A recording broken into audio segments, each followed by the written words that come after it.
Hi,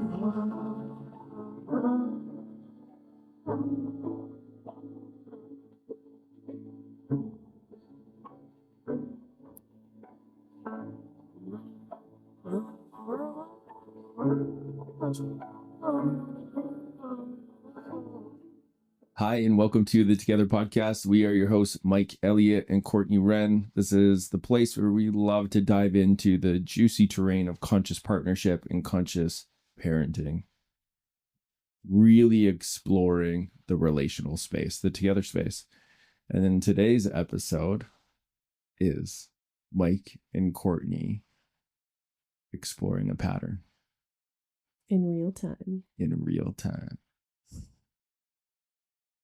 And so we're going to orient you to why we've decided to do this. Is it can be so helpful to actually hear a couple go into these things, to actually see it modeled, to feel, but what does this look like? What does it look like to dive into things, to share about it, to talk about things, to feel our feelings together? And I know for me, whenever I've had that modeled for me or witnessed it or felt it in my body, that was when I really got it. I really needed to feel it in my body, and then that's when I got it. And this is how we are designed. We have mirror neurons that influence how we learn.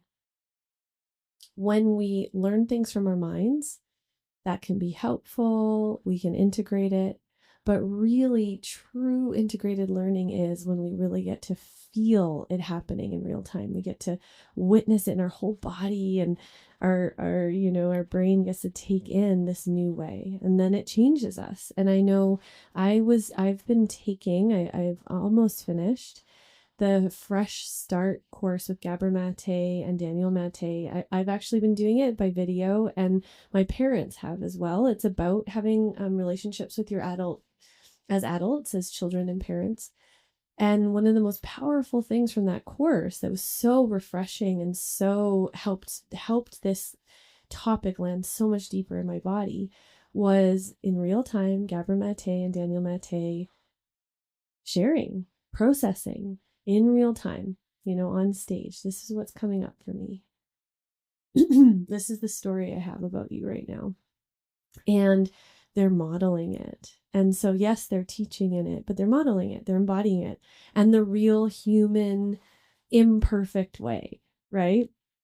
And what I found from that, and I highly recommend it, is it was so permission giving. And really, one of the things we've had people talk about with our work is that one of the biggest shifts is realizing, I had this idea of the perfect relationship.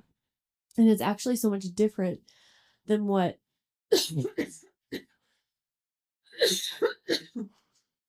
I'm actually being invited into.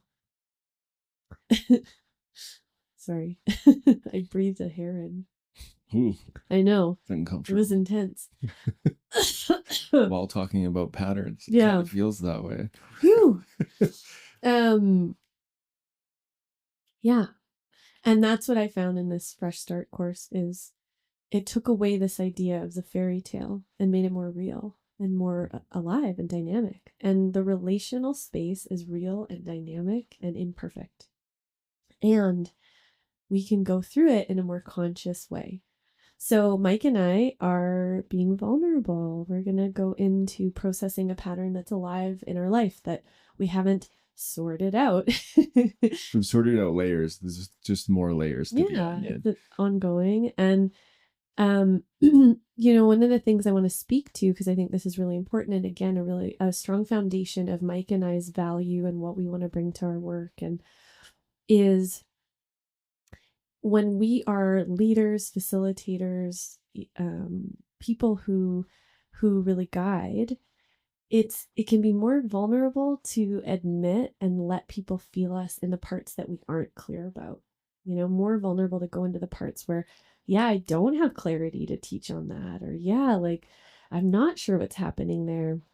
And to be real, in the moment, this is what is here for me. It's more vulnerable. And yet it's also more relational. And I know for Mike and I, it's an ongoing intention in, for example, our couples therapy with people, to keep being willing to be human, and for us to own, oh yeah, we missed you there. Oh yeah, that was some of my material there. Oh, you're right. I wasn't as present as I could be.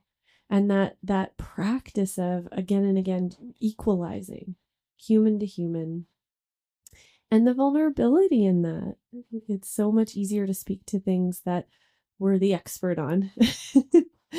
And also, I would say to any of you leaders, guides, facilitators out there, the power of transformation that can happen for people when they feel people of impact be vulnerable and real is it helps us all remember that we're all in it together, and we're all in the we, and we're all journeying together, and that's the relational. It's not like we get to a place where now I know it and I figured it out. I'm doing it all right.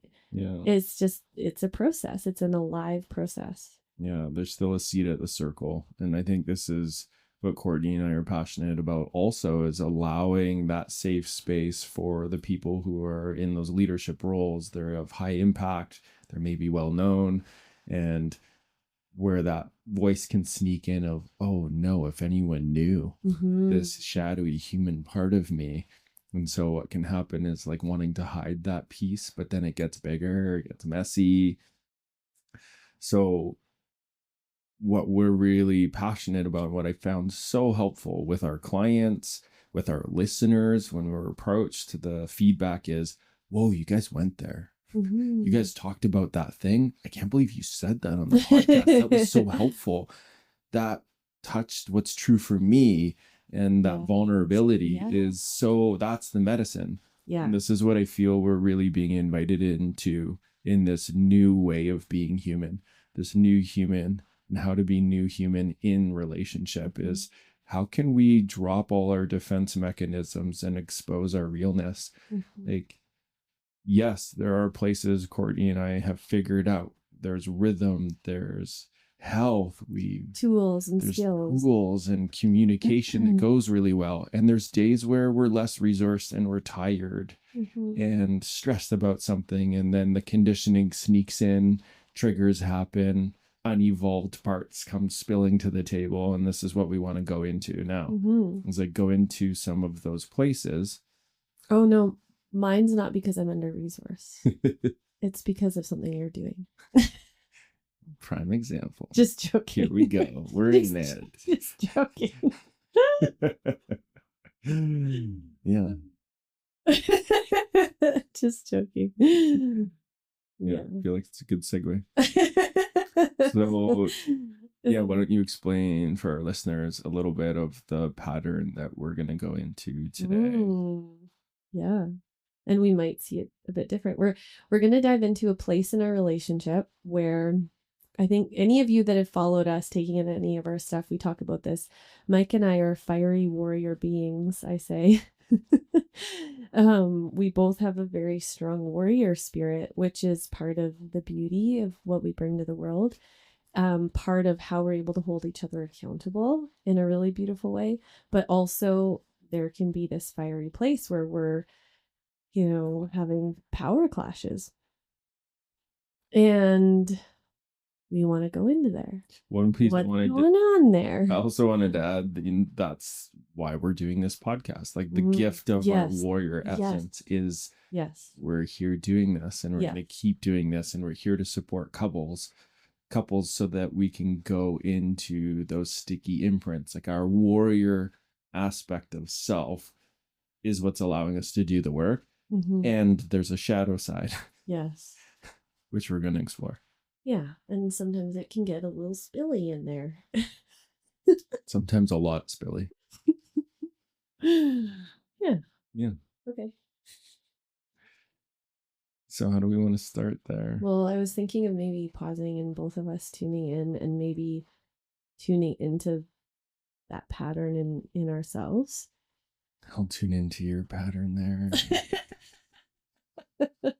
Clear in how much Just joking. Spills into my world. We're tuning into ourselves. Yeah. Orienting to, and just the name, this, especially in this place of processing the pattern, the orientation, and this is this is a new way for a lot of people, is focusing on what am I contributing to this? And what's happening for me? Like what's happening in my body? What's the repeating thoughts? What's the story I'm telling myself? What am I contributing here? What am I believing that's happening? Just to describe this, I'll check in here.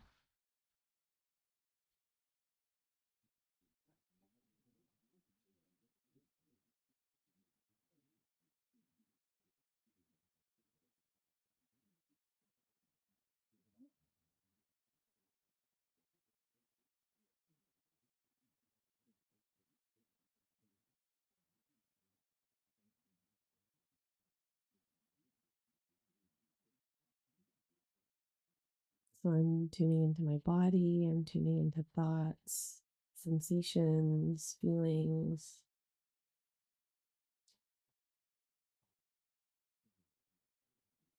Noticing stories about Mike and then just being like, oh yeah, okay. It's good to get to know the story that my consciousness is creating about what's happening.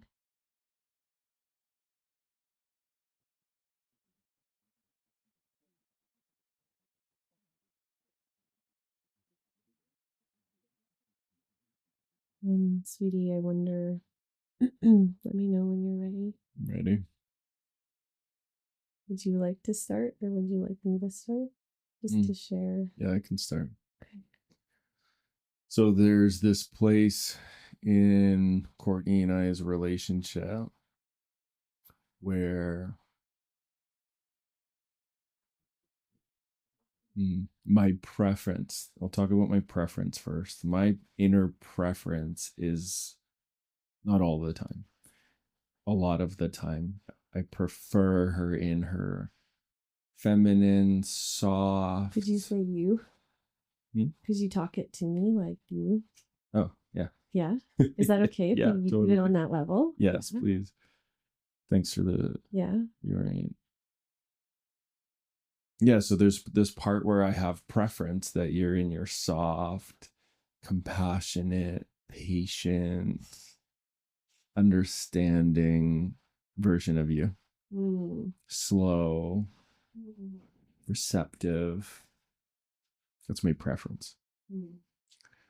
When I'm in my warrior, when I'm in that yang place, and I'm in a place where there's a place where I can be in my yang and enjoy when you're in your warrior-esque and when you're in that yang with me.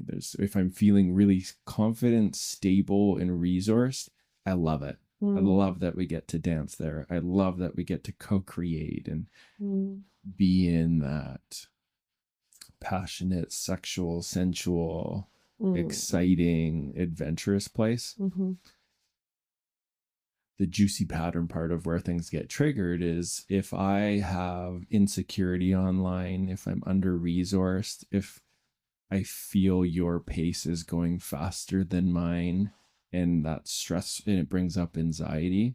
If I start to feel anxious and I feel you confident and stable and direct and fierce and moving forward, I get flooded, triggered. Well, not always flooded, but I get triggered, which can go into flooding.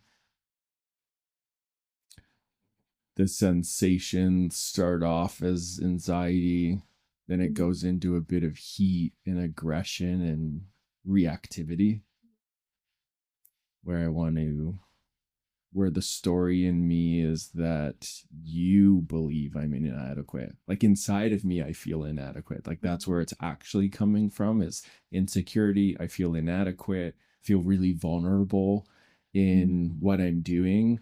And I project that you do it better, that you're stronger, that you're better at it, and that you believe you're better at it, and that you're seeing me as weak.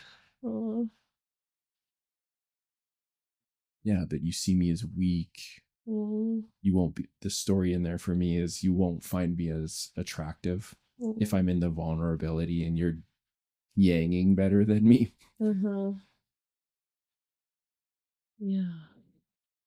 I feel there's a place in there where I feel the story is that you don't care about me, that your feminine won't be there to care about the piece that's insecure or vulnerable. And then that's where I go. That's the terrain where I can go into a flooding. And just to name this, where I'll project right onto you that you're my mom. And sometimes I lose my adult perspective that it's not appropriate for you to take me or care about me that much. But I project that you don't care about me, you don't trust me, you're trying to fight and take over my masculine role. And yeah, I project that you're my mom neglecting me. And then I get really terrified and reactive and snippy and defensive. Could we pause for a second? Yeah. I just want to take all of that in. You're doing a good job of sharing. Thank you. Just need to pause, let myself just breathe.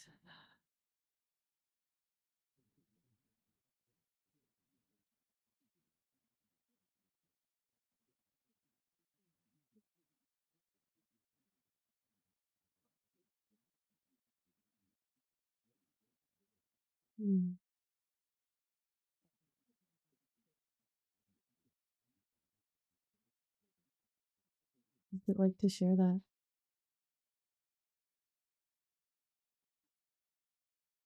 Oh, there's a layer of relief in there. There's a part in my chest that opens. Feels good to share and map out what happens in that place. Be able to own what's going on inside of me.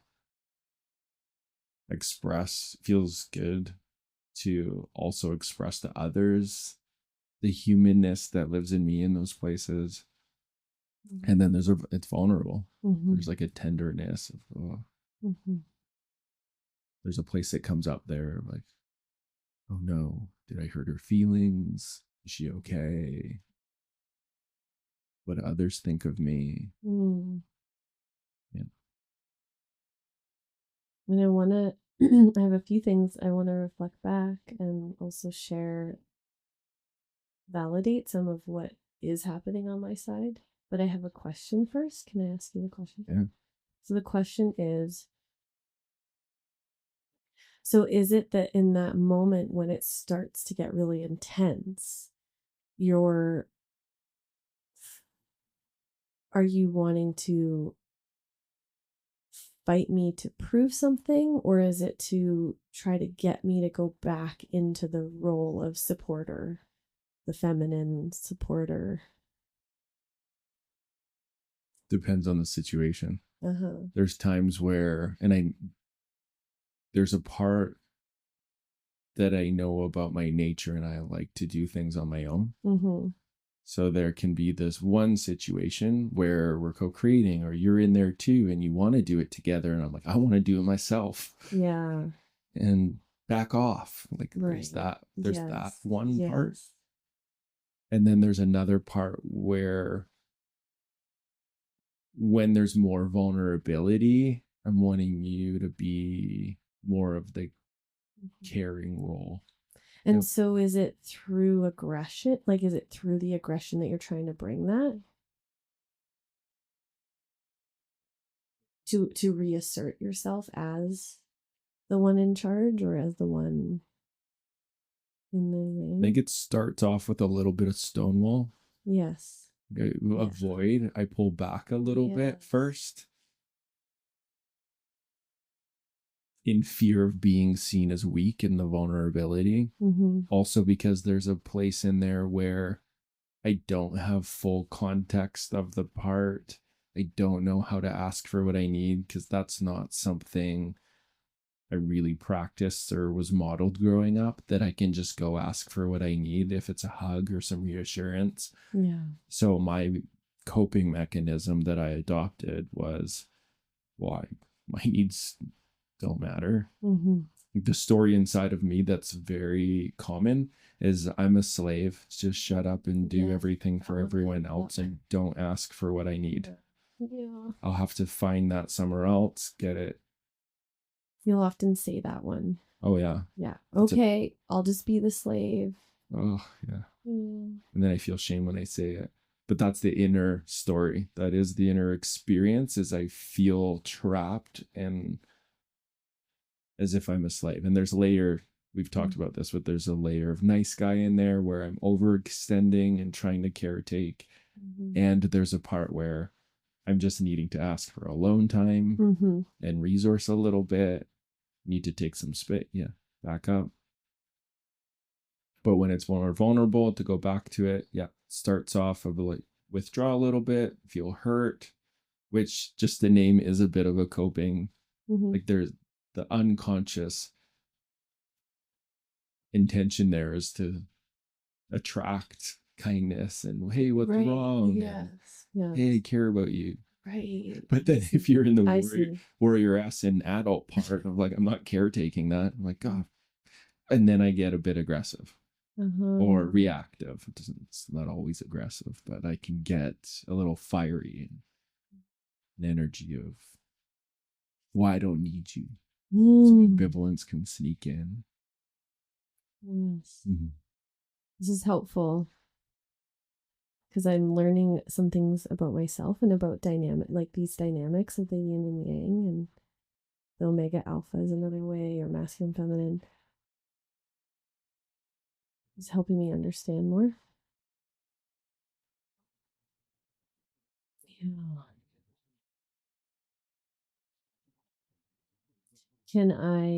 Well, first of all, I just want to acknowledge the vulnerable part that's afraid. Is she hearing me? Can't quite remember what you said, but, and also, is this okay that I'm saying this? Right? Is that right? Yeah. Yeah. Whenever I share a deeper truth that could bring up her feelings or defensiveness or reactivity or pull away. Yeah. And just to name, I can feel the part in me, the warrioress and the little girl that wants, there's a energy there. And right now I feel very in the curiosity and sort of in an energy of, I really want to sort this one out. And I'm so glad we're sitting down in a grounded way to dive into it. Like I feel really resourced to do it, but I can feel the part that would be like raw about it, where it maybe hasn't been safe to share or talk about it. And I feel called to name a couple of the pieces that are there for me in the intention with sharing these pieces of validating some of what you're feeling. Are you open to it? Yeah. Always. Okay. One of the things I'm really getting to know about myself, and I know you and I have talked about this, is I've been very watery and flowy and feminine. And I feel valued in that. Like I have felt valued in that. I feel valued in that. There's this little girl who is so thirsty for the masculine to welcome her yang. She just wants the masculine to welcome her yang. She not in a, it's interesting because when I feel into it, it's not in this way. It's not oh please, I need you to validate me. It's in this kind of a way. Oh my gosh, I'm so excited. Let's do this. Let's do this together. I have this idea and I'm so excited about it. And can I show you? And then I want to hear, what's your idea? It's this kind of an energy. It's like, it's quite actually innocent, excited, just, and I want you to see. It's that kind of energy. And very much, I want to do it together. There's that kind of energy. And then when I meet anything, for example, when you said, I prefer the part of you I have a preference for, my whole is like, that part of me is just like, oh, like just so sad. And that's the pain point for me. It's that place. That's where all of it stems from, is that pain point of that part so wanting to be met. And its inner story of no one loves that part as much as they love the other parts of me. Can I add a clarity piece there? Yeah. Oh, that was just like, oh, that's just 1 second. It's just, that's such a, I just have to feel that just for 1 second.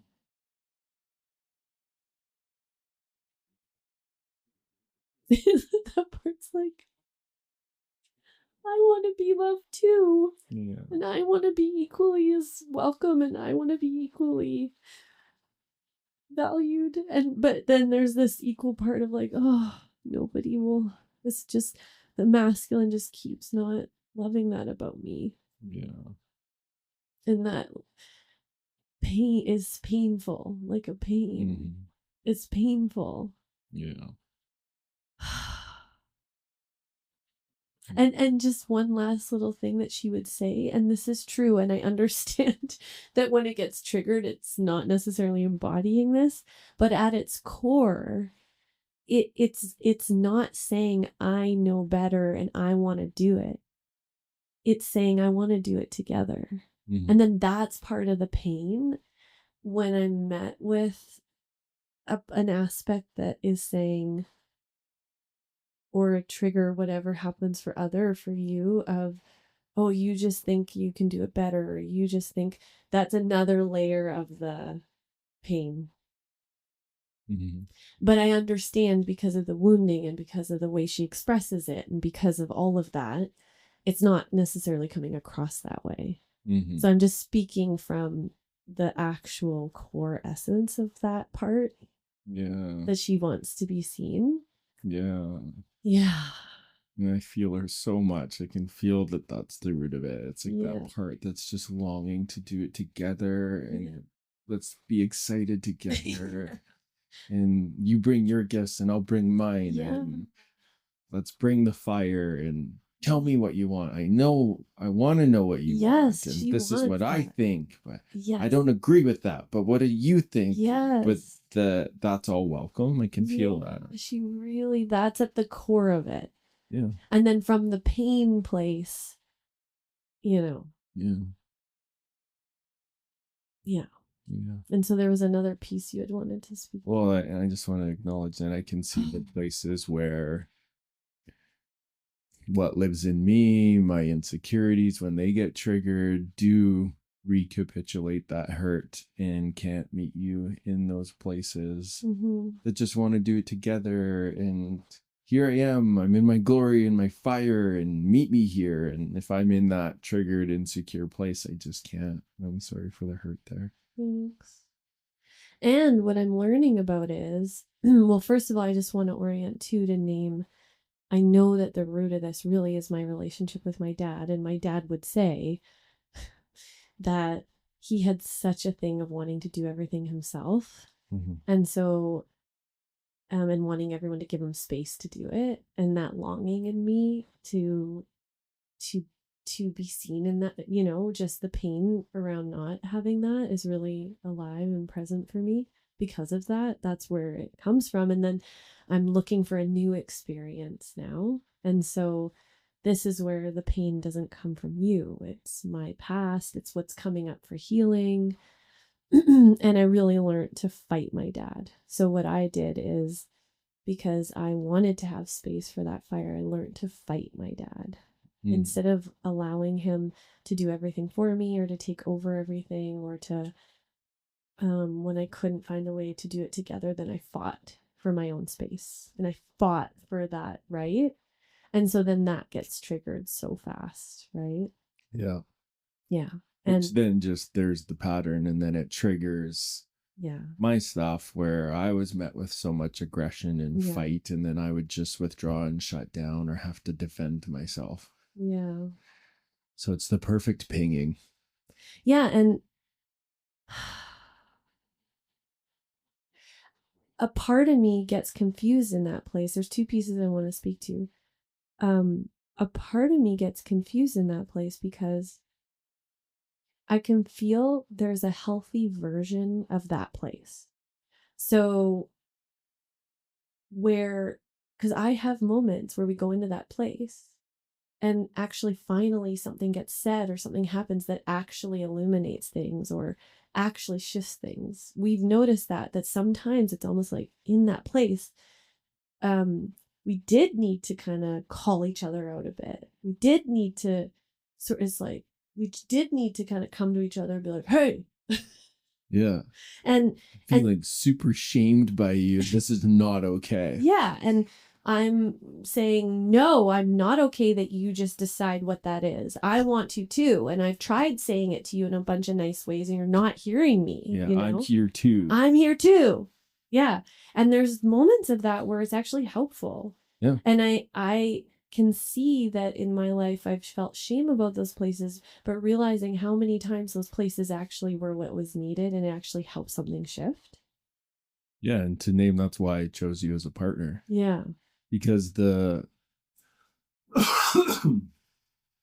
me to be the man that I want to be, I need to be with a woman who can be fierce enough to call out my blind spots and the shadows that unconsciously want to express and move through me. Yeah. I need that. Like, look at how many breakthroughs we've had in our relationship by you being fierce and fiery and saying the thing that brought me to my knees and felt so much shame about and wanted to fight you. But there's a part where sometimes it pierces through the armor of the defense mechanism that's protecting a young, wounded part that has power in a man's body.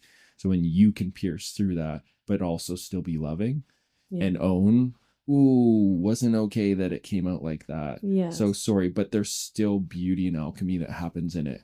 Yeah. Because it was big enough, but then met with love where I'll go and reflect, like licking my wounds.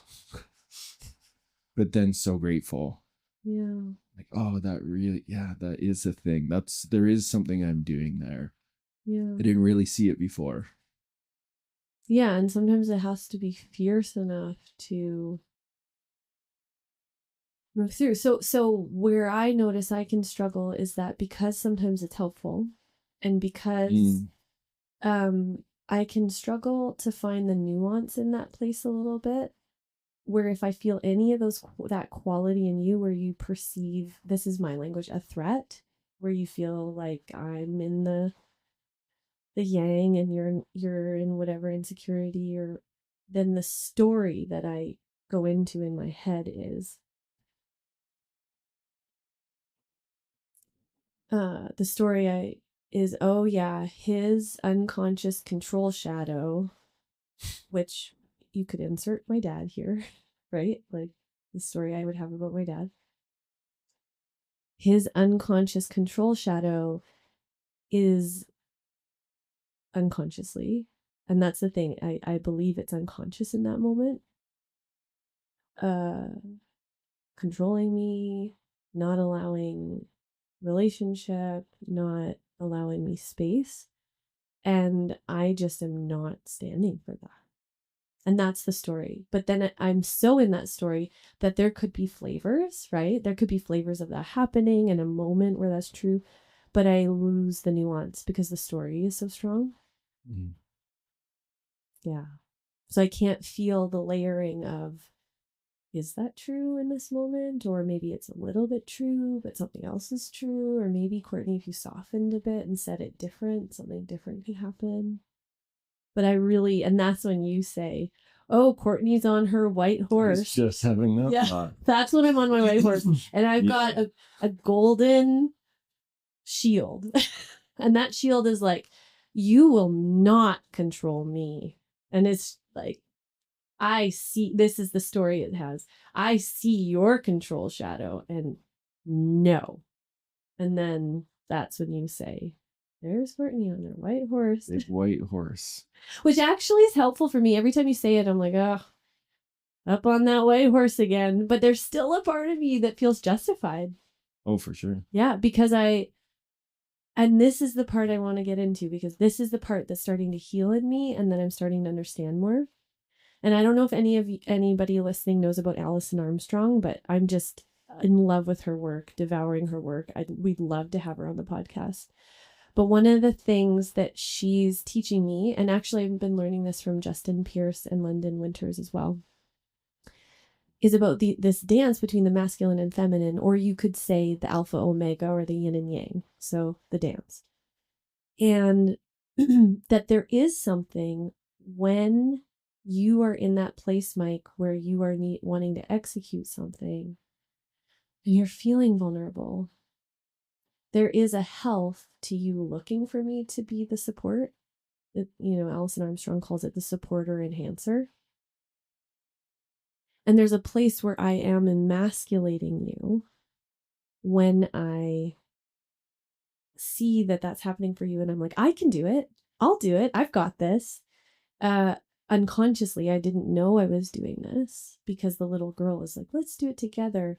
I'm not feeling through the deeper, more mature layers of,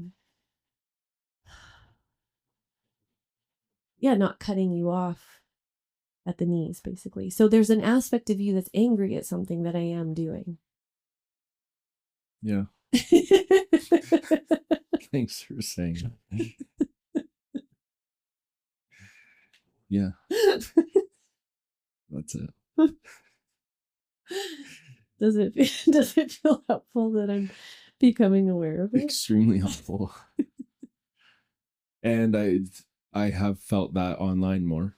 What? And it is very helpful. Where Which part? I experience the softening around that perspective entering in. Like you sharing that, Mm-hmm. I feel that I am witnessing and experiencing you in that new discovery and softening more. Mm-hmm. And then when you soften more, I notice I can allow the vulnerable part to be initiated into more maturity by being met in that way. Like Alison Armstrong talks about it in Understanding the Development of Men. I'd say I'm in that Prince zone of my development. And she describes in that phase, there is a need for the masculine, a little bit more sensitivity, compassion, from the feminine, gentleness from the feminine in that phase. And I'd say that's where I'm at. There's that part that longs for it. So when you offer it, it's so much easier to welcome. Yeah, bring your yang, bring your fire. Just don't bring your horse and your flamethrower. Can I name, though, another layer that I'm becoming aware of that's part of the dance that's not just mine here? Yeah, totally. Because you have that part of you, this is my perception. And then I just want to hear what you think about that. Because this is what this is a new awareness coming in for me. When I try to move towards you from the supporter enhancer place, because you have that whole thing where you want to do things your own way and you have a certain way to do it and you want it done just like this, you often will deny me that role. So it's common for me where I go into that and I'm trying to meet you in that way and you deny it. You don't let me do it. You don't want that because you have a certain way you do it and I'm not going to do it the right way. And I know there have been times in our relationship, and I remember choice points in our relationship where I was moving more into that energy to meet you. And then I got denied in it so much that I remember it was unconscious, but conscious at the same time. Oh, well, then I may as well just go execute my own thing then. But I didn't understand this, but I was looking for my place with you. But when you kept denying me that place, then suddenly it was, well, I may as well go get my own horse and just start, and but I didn't even realize that was happening fully until, that there's these places where I'll offer to meet you there and you really don't want that. Yeah, well, my shit there is the part where I'm expecting, if I'm in a unprocessed, unevolved part of myself, like if I go into a triggered young part, And I am projecting onto you that you're my mom. Like, that's that place. I feel like I've done lots of work around that. But the place you're describing is that. It's where I'm unconsciously projecting that you're mom. And you have been unsafe. You've been misattuning. You've said hurtful things. You may have acknowledged it or apologized, but there's too much hurt. I'm in too much of the sensitivity. Right. I'm in too young of a part that now I'm just overwhelmed and I can't. Even if I'm aware, oh, I'm in a triggered young part, that my nervous system just can't let you be that part. Right. Because I've labeled you unconsciously as mom. My nervous system's freaked out. You are dangerous. The story in that place is you are dangerous. You have been hurtful. Yeah. And then there needs to be enough repair and space, or I have to go connect with other people and other nervous systems for me to be able to let you fulfill that role again. I see. Does that make sense? Yeah. Because even a way it shows up is I'll want to make you tea, or because the supporter enhancer, it's not just emotional, but it's wanting to bring in, and I've often found, no, I'll get my own tea. No, I'll do that myself. No, and then for you, I'm sure it just seems like you're just like nothing, but for the supporter, then it can feel as if, well, wait a minute, so you're going to lead the ship and you're just going to do all the support stuff? And then that's when I can go into a, fuck that. Yeah. Totally. And that's my work, I feel I've been working at it, and that's my continual work is for so much of my life, I've done most things on my own when I'm in the building mission place. Yeah. There's health there. Like when we look at my gene keys and look at my astrology, I'm meant to be self-empowerment and create things on my own, but also in partnership. But I'm forever learning how much together, how much apart. And my work in the day-to-day, like our sacred relationship, because that's what I'm here for, is the sacred dance. The sacred dance is to allow you in to the role that I haven't really experienced in that way, where I'm in the thing and someone actually does want, like in my previous marriage, I would ask for it. Like, hey, when I'm out building this thing or when I'm doing a renovation, I get so focused on the thing. It would feel so good if you could come in and bring me a meal or a drink or something, or just invite me to come have lunch. And it would happen sometimes, but there was like an energy of, I'm not doing that. That's not my thing. Yeah. So you doing it is confusing. Because I've almost shut down that part of myself of, well, I can't ask. I've tried asking. I've been vulnerable asking. I've been denied so many times. So when it's coming in now, I'm like, well, what's the motive? Are you trying to caretake me? Are you manipulating me somehow? Like, that's what happens inside of me. I'm skeptical. Like, is this going to come back to bite me later? Are you going to stack, like the story in me is she's going to stack this. Yes, you say. She's going to be like, well, I brought you this and I did that for you and you, buddy. Like, that's what that part's afraid of, is that it'll be used as ammunition later to attack me. Yes. That's where my nervous system is in threat. And that's do you feel like not about you. Do you feel like I've done that about those things? In triggered places. Totally. But it's really about my childhood. It's where, like, what it's reminding me of is so much of my childhood was I fixed my parents' cars. I re-roofed the house. I mowed the lawn every week. I took out the garbage. I did a lot of the responsibilities of the home, and the adults weren't doing it. I was just doing it. So then there's that part where if they then, my experience was then when things were done for me, they were so infrequent that I perceived it was I would be hurt later or asked to do something more because of it. Or does that make sense? Yes. So I project that. It's such a common experience in my nervous system that I have to guide that part in me, being like, Courtney's just being really sweet and she loves doing that, and she has time available to do it. Cedar's down for a nap. Like, let yourself receive that. Yeah, because otherwise it feels like you're angry and fighting me because you want me to go into this role, but then you won't let me do the role. And then I'm like, ah. But can I name another maybe tender thing that is actually me naming something I feel in your field? But then I would love to hear what you notice in mine, because there's this interesting thing for me when I go to offer you something, it feels as if I have to move through a hurricane to do it. Almost as if there's such a something in your field that won't allow it, that I have to be like, I am going to offer this to Mike.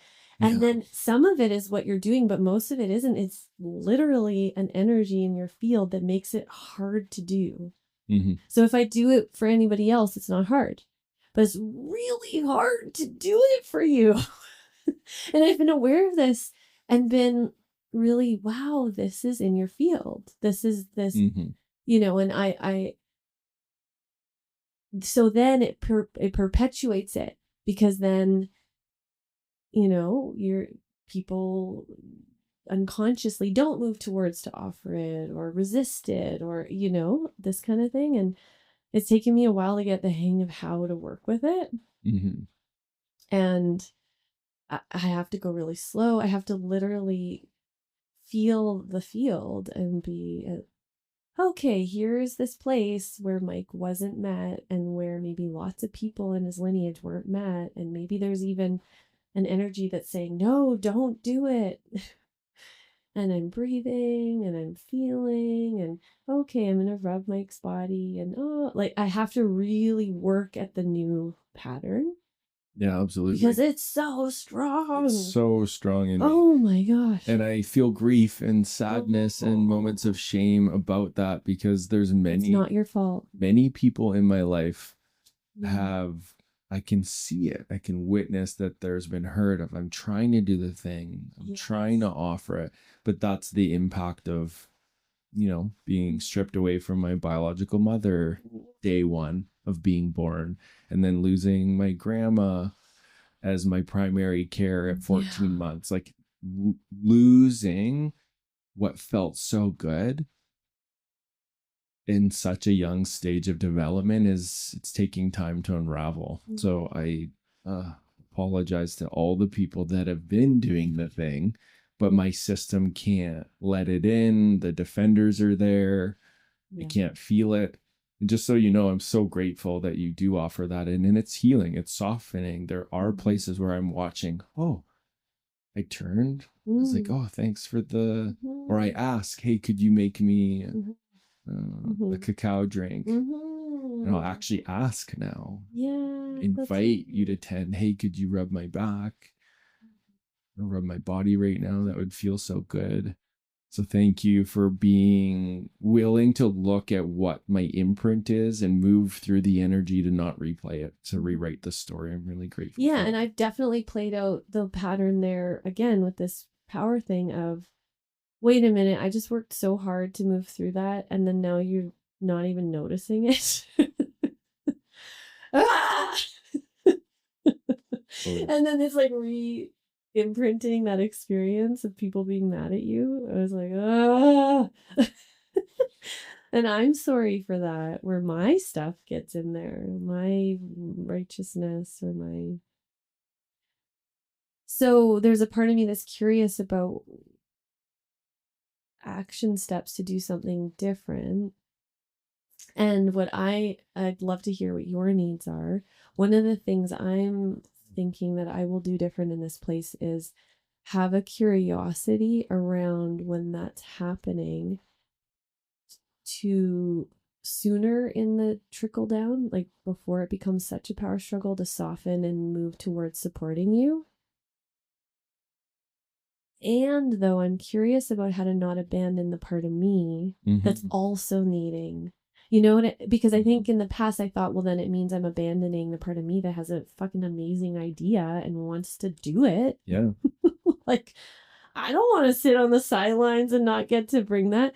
But how to do both, how to move into that. And then, and this is what I'm sort of saying inside of myself right now is, okay, we go into that supporter enhancer role and then shift into but coming at it from in a different way. And I don't know, I like, how could there be space for that part of me? I appreciate the question. What comes up first is the language for this part is so important. So the helpful language would be, my imagining would be where I've noticed it's worked and my defender doesn't come online or it drops the weapons. Oh, yeah, is where you name what you're wanting. So if it's led with the fire of, I'm just really wanting to co-create with you. Right. I really want to just do this together. Instead of fighting, you mean? Instead of pointing out what my pattern is or what my imprint, if it's led with, I think this is your dislocation shadow. I think you're like, if it goes into anything like that, or it's highlighting what I'm doing that's contributing, which I own. Yeah, I'm doing it. It's happening. But if that's what's pointed out first, the defenders get bigger. I'm definitely not letting you in now. So it's me saying, I would love to,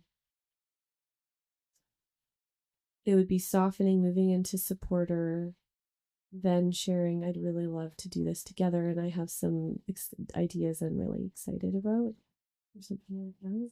Something along just bringing the part, like my imagining is the part that's repatterning in you that wants to be there, is like, I welcome the fire, but bring the fire in the excitement just without pointing me out. That's the part that gets triggered and bigger, that's really defensive in me. If it's just I really want to do this together, this is what I'm imagining, this is what I'm wanting, I notice I'm more available there. Is that? It makes sense in my head. And then what I feel in my solar plexus is, but I feel like I do that in lots of places. And then I get really, but maybe I'm not, maybe I'm not aware of where I'm being critical still. So I'm open to that possibility. I notice there's a contraction of the story in my solar plexus is that it's when I do that, that's when you get triggered. And this is my working theory, okay? Yeah. Is that you're pissed in that moment because I am able to feel authentically excited and have some creative ideas. And that's the part that's actually making you mad is because you're not feeling that in that moment. Or so then for me, it feels as if, but this is where I think the softening and supporting you first is important. That's why I have to do that first before coming into that part. That's, yeah. It's that's the sticky part. And I have to own my piece, but just knowing the flavor of what's in me there, if I feel you looking at what I'm doing or not doing in that place, whether you say it or not, that's the part that defends, because I'm just feeling really. Is that what you think I'm doing? Sorry, that's my running theory. Yeah, that's your, I think that's important to name, because it is for sure. I'm not sure that that's what I'm always doing. My running theory, my story in that place is that you are perceiving that I'm doing something or not doing something. That's my story. Yeah. And then I fight and defend. Right. Could you check that out with me? Like, check out if that's true? Is that a fair invitation? Or do you want to say something else? Well, this is the sticky bit. This is it. Good. Oh, good. Here, we're here. Yeah, this is the sticky bit. Okay. This is it. This is my defender. My defender online in this place. I feel it. My nervous system starts to go into a contraction and pull back and want to take space. That's how it starts to show itself. And then the story here is, my running theory is that you believe you're seeing something more clearly than me. Mm. which triggers my inadequacy. And I'm like, here we are. We're inside of me. I'm like, I think we just see it different. That's what's happening in me. But then there's a part of me that wants my part to be seen and wants to make space for what's seen there. But then there's a vulnerability in there. There's the this is helpful part that feels inadequate and really believes that I'm seeing something the way that I'm seeing it and experiencing it and feeling it. But my story is that you see it different, but my projection is that you believe it's true, which could come from my shame. Like if I'm in a shamey place, I'll project that you think you know what's true. Yeah. And then I notice where I can go is like, yeah, I guess yours is just right. Like that's the immature, shamey place in me. And I know I have so much internalized shame. So if I get triggered into the shame, then I go into most likely not accurately reading what's going on, and I'm in a defense, or I'm not open to hear what it is you're inviting or offering. Does that make sense? Yeah. Is it okay if we breathe for a second? Yeah.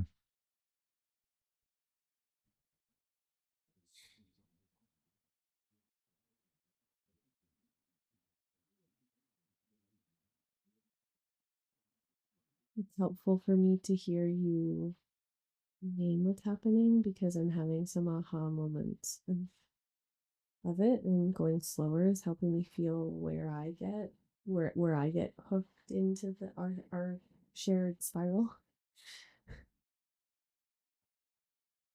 Would it be helpful for me to share that? Mm-hmm. What's authentically happening in me is there's a naivety, and that's a quality I have. There's a naivety I have where and maybe that's that young part that just hasn't grown up, but the naivety is what's happening in me is I'm not even actually looking or assessing you very much. I'm inside of me, and I'm really convinced that if I just excitedly share my creative idea, then everything will magically work. Like that's what I believe. And so I do it, and then there's conflict and there's this issue happening, and then I get this look on my face. And the look on my face is not that I'm thinking about what you're doing. The look on my face is that naive part in me is I don't understand why this isn't working. It's I don't, and so I'm sitting there confused why this isn't working, because I'm feeling excited. I'm coming up with great creative ideas. I'm even giving Mike ideas of how we could move through this problem. Like this is what's happening in me. But the more I do that, the worse it gets, and I'm confused. And so then my face gets all contorted because I don't understand what's happening. Mm-hmm. And then when I start to hear things about how I'm judging you and have these, then my face makes even more contorted things. And that's when I can see, I get a look on my face of, you're wrong. Like, that's not what's happening. But it's because I'm so confused. Like, I'm confused. This is really helpful. Because what I'm being told is happening for you, is so different from what's happening inside of me. Because at that point, I haven't yet gone into critiquing you, because I'm still in shock that this isn't working. And I'm still trying to just keep coming up with creative ideas to fix, and I haven't yet moved into, oh, stop bringing in creative ideas, Courtney. It's actually that energy that's not helpful right now. Get off of the yang highway and let's go into a softer, supportive energy. Like, I haven't figured out that that's needed, so I keep coming at it from this. This is so helpful because it helps me orient to what's behind your facial expression. Because what starts to happen, this is really helpful. Yeah. Because the story I've told myself when those facial expressions come in is that you think I'm an idiot. Yeah. That, like, what's his problem? Yeah. Like my shame goes into interpreting your facial expressions and taking them personal. That you are now experiencing me as what I'm already feeling is inadequate, incapable. And then the facial expressions keep going and they get bigger. Now I'm even more confused. And then I'm like, whoa, that's now not she's what's really happening. judging me. And now she's really looking for what's wrong and going to point it out. Yeah, here it comes. And now she's telling me what she's doing and what she's offering.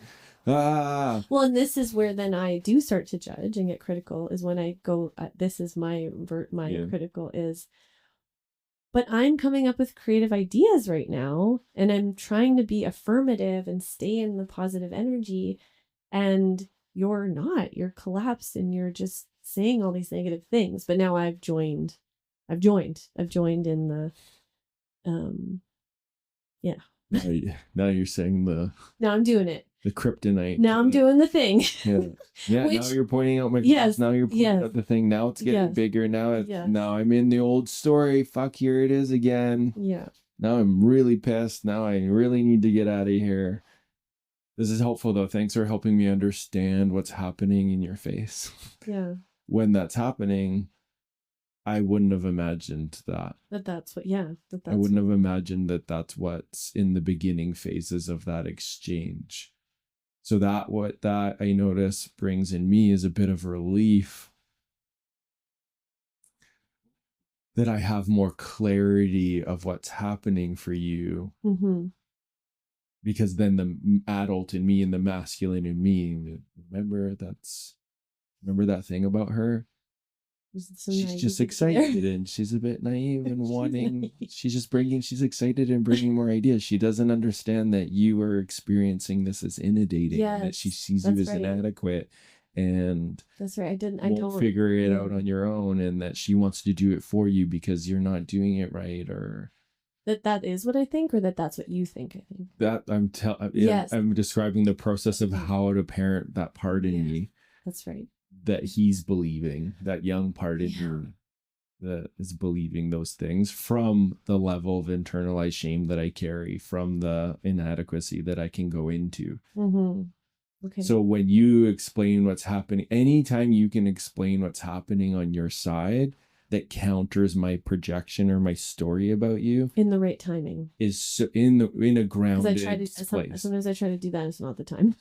Not in the moment. But this is, then I can sit and reflect, because what I've noticed is when I'm in that place and there's shame involved, anytime there's shame involved for me, I need to go in my own energy and connect with another nervous system to process, for my insight to come in.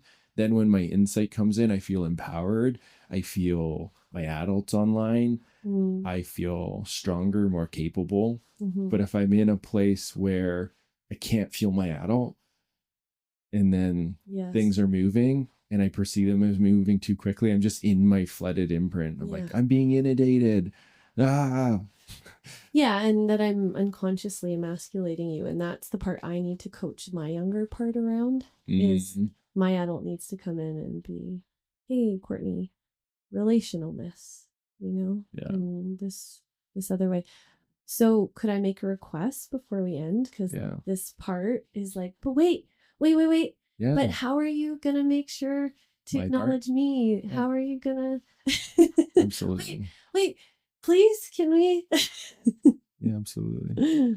And then the flow of this, because this is the first time we've done this, my imagining is we could do another episode where we go into your side, your experience of the imprint. We've it's all been coming. I feel like then we could go into and that's important to name, because it would be important to then completely let go of everything that's been talked about and just, okay, Courtney, what is happening in you, and to orient from where I'm sitting, right? And we have, but there's different layers that would come up if it was moving from where I am. Yeah, that's right. Like if it started from your place, there's other pieces. And this is important in sacred relationship, is learning the flow and the dance. It doesn't need to be tick for tack. It's not about keeping score, but it's equalizing the energy field. And tending to both people and giving both people. And that's where it can get really out of balance for couples, is if it keeps happening that it's more one than the other, it can really get out of balance. Yeah, feed the imprint. Yes. or feed the dynamic that's there that is creating the bigger, stickier places. It's really important. But yeah, so what I feel I have more access to and more understanding on is what I'm experiencing or what I'm hearing you express in the longing is longing to come in and be more of the supportive role when you have that time, when you're offering the emotional piece, or when you're, hey, can I make your tea, or to be more open. That's not the part that's asking to be seen. It's the part that's saying, I want to be allowed to create and to be excited. That's the part. That's the part that's saying, how will I be welcomed? Is it okay if I express the parts that from this whole pattern sure. that I want to offer and show up differently, and that part? Okay. Is that helpful or no? I really want to address that part first. That's the part, because That's what you're needing its first. story is that this is its story. Of course, you'd go to that part because that's the part that's more lovable. The part that would be more supportive and more loving. Anyways, it would help be repatterning for this part. I see. I understand. To make space for it. And Thanks that this is the part that's saying, I want attention. Yeah, thanks for clarifying. Yeah. I hear that. Thank you. Thank you. That's part of its repatterning. Thank you. Yeah, no, thanks for naming that. Thank you. Thank you.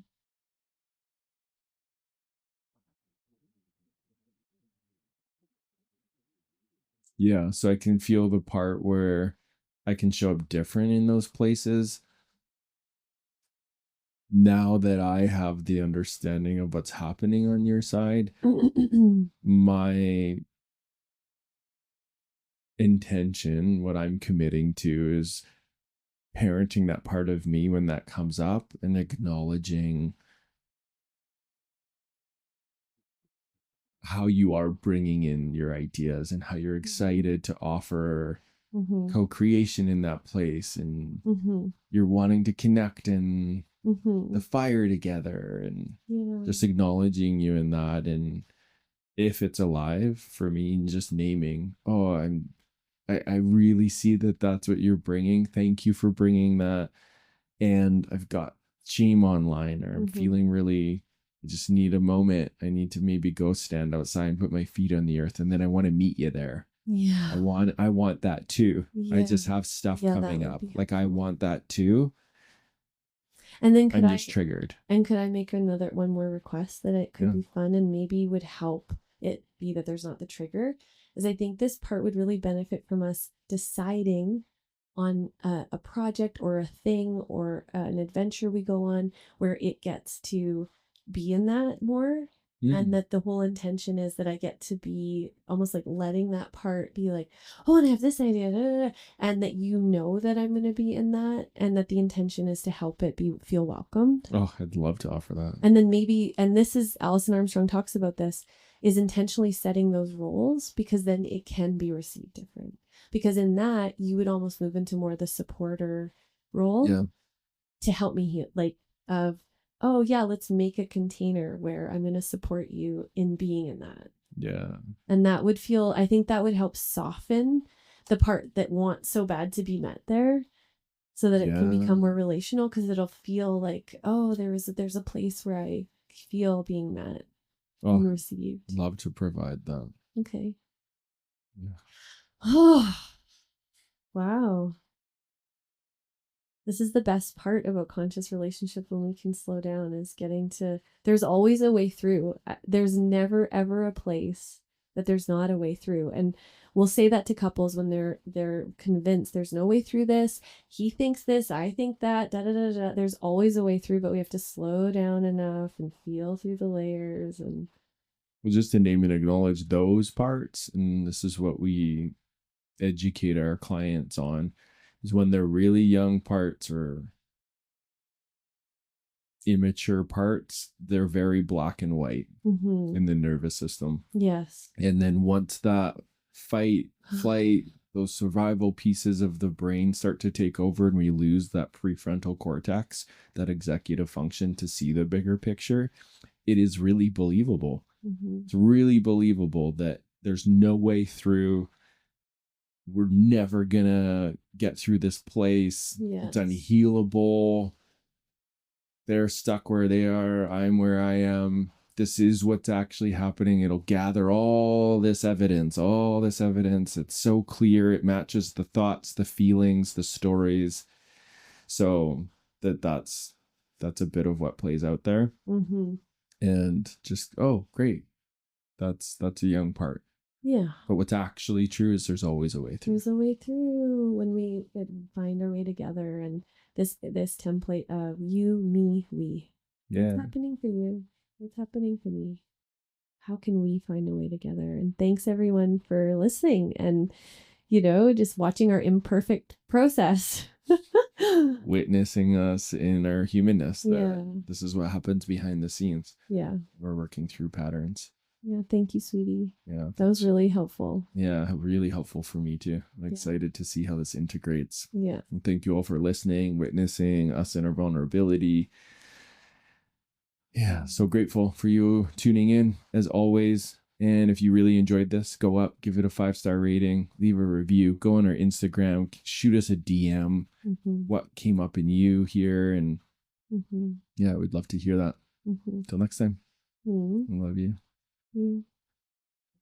Hello, you beautiful humans. If you're still listening, you got a lot of value out of this or previous episodes. Our ask is go down to the show notes, give us some love, click on the donation link there. Even if it's just $1, it's going to go a long way. It's going to help us pay our team members so that we can just keep thumping out episodes for you to evolve in your relationships and deepen in love.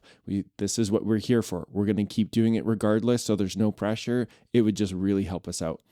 In other exciting news, in October, Courtney and I are going to be opening the doors to our Together online community. It's going to be an apprenticeship to deepen in love, to deepen in sacred relationship.